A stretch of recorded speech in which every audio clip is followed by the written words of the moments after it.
Hey everybody, it's Kyla. Welcome to my channel where I talk about the stock market and the economy amongst other things. Today, I really quickly wanted to talk about what's going on with Credit Suisse. If you've been on Twitter, you've probably seen a lot of tweets saying things like this, or, oh, there's going to be a big implosion. I wanted to talk about some of that fear-mongering, why that's likely not going to play out the way that these threads are saying it is, and just talk in general about what the banking industry kind of looks like now. There was a tweet over the weekend that suggested that a major bank could create a domino effect. A lot of people were like, oh my gosh, it's definitely Credit Suisse. It all began with a memo where their CEO was like, oh, actually, like, things are kind of bad, and everyone was like, why would you say that? Which is totally valid, because it's kind of like, what are you, like, what's going on? It sounds so fishy, buddy. And Credit Suisse is under pressure for sure, but not great financial crisis pressure. People began tweeting different things like this, really focusing on their CDS, so Credit Suisse's CDS, which are credit default swaps. Those are basically insurance against default of the company. So basically, if Credit Suisse defaults on their debt, this is a way for you to make sure that you get paid, even if that happens. It's a way to manage risk. So it prices out a lot of risk that these companies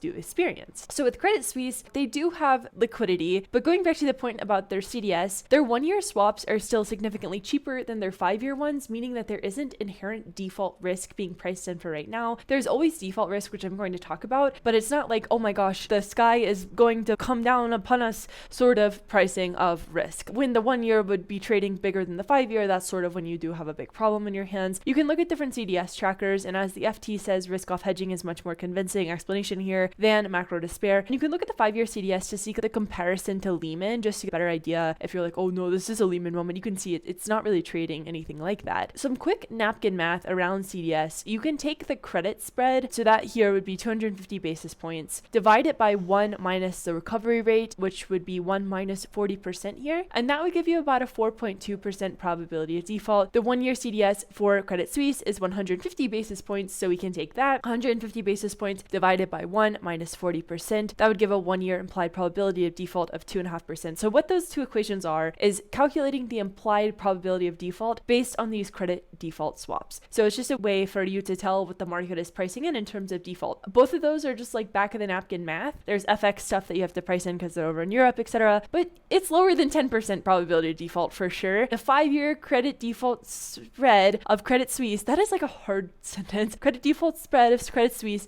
is 250 basis points, so a bit higher than Boeing and lower than Ford. If you're saying that Credit Suisse is going to default, you should be pointing to Ford too. And of course, like, it's still not great to see that happen, but when you get into the banking industry, right, there are processes for unwinding banks because of what happened during the great financial crisis. There are regulations around hedging, and central banks are on high alert right now. Like, we saw the Bank of England step in and be like, we're going to be taking care of this right now. Eifert has a really good thread on this, and he says almost any derivatives position at a major bank these days is going to be hedged and subjected to a battery of internal and regulatory stress tests. So basically, all of this is saying is like the banking industry is on high alert, and they have been since the great financial crisis. When the great financial crisis happened, so if you want to be like, well, actually, this is Lehman 2.0, comparing Lehman and Credit Suisse.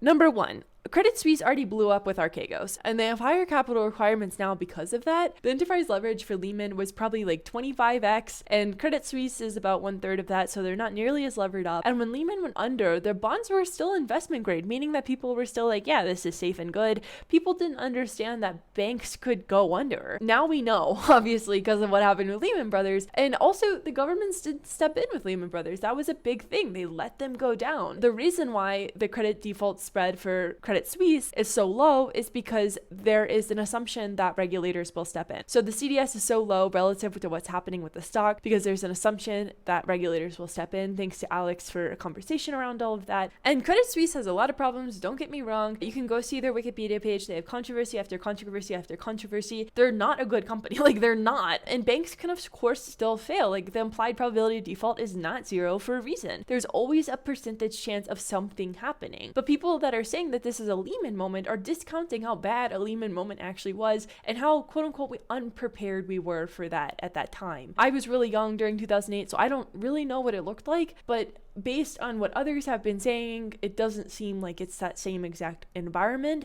However, there's still a lot of risk out there. I talked about that extensively on this channel. There's never a 0% chance of anything not happening. But for this situation, it's more likely number go down. People don't like Credit Suisse like they used to, not financial implosion. With some final thoughts, with all that being said, be careful who you get information from. And I get a lot of DMs asking questions where, you know, it's clear that they're on some sort of website where it's probably fear mongering. And also somebody was like, well, why should we we trust you? I don't know. Do your own research. Validate everything. Double check everything. That's what you should be doing. Yeah, be careful out there. There's a lot of people who want to waste your time with really negative news, and that's not great for you, and that's not great for anybody. So be careful. Hope you're doing okay, and I'll talk to y'all soon. Bye.